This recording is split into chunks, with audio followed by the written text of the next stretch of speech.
the 7 steps to purchasing a home. And we're on step number 3, the pre-qualification process. So let's get started right now.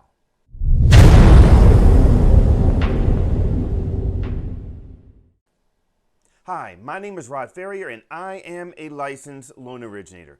Do me a big favor, follow my Instagram channel, like me on Facebook, and also subscribe to my YouTube channel and make sure to click the bell to get notified when I post more helpful videos.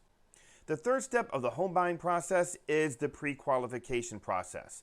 So after you've spoken to a loan originator and made a decision that, hey, this is a good fit, it is time for me to purchase a home, you've done the loan application, so you've entered in all of your information. Now your loan officer will have this loan app in his system. So let's start with the income. When you completed the loan application, you will have listed your employer or employers for the last 2 years.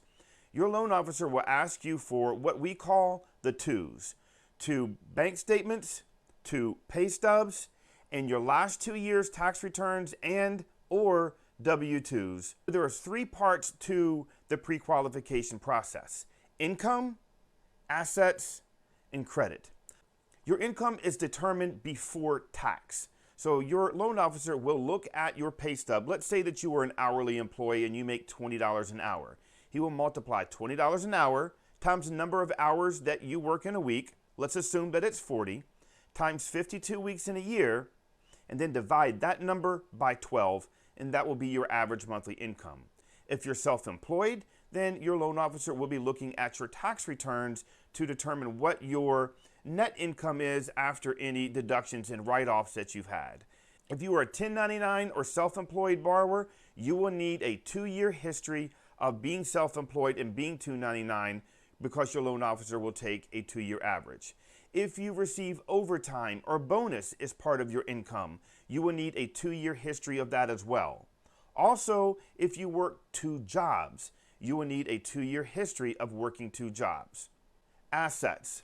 Your loan officer will look at your bank statements to determine how much money that you have available for a down payment. We as loan officers have to abide by money laundering laws.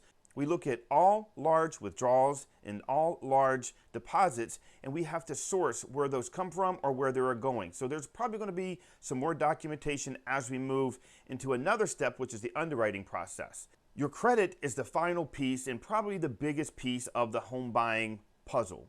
Your credit score is going to really determine your ability to repay the loan. In addition to your income, the loan officer is going to look at your credit report to make sure that you have been making all of your payments on time. Student loans, car payments, credit card payments. Are there any collections that need to be addressed? Or maybe there's bankruptcy that we have to look at. Your credit report also determines what your interest rate is going to be. The better your credit score, the better your interest rate. Let's face it, life happens. Not everyone has perfect credit. So if you have credit issues, make sure to visit my website below. Find a time on my calendar that works for you, and I can walk you through what you would need to do to repair your credit. We'll see you on step number 4.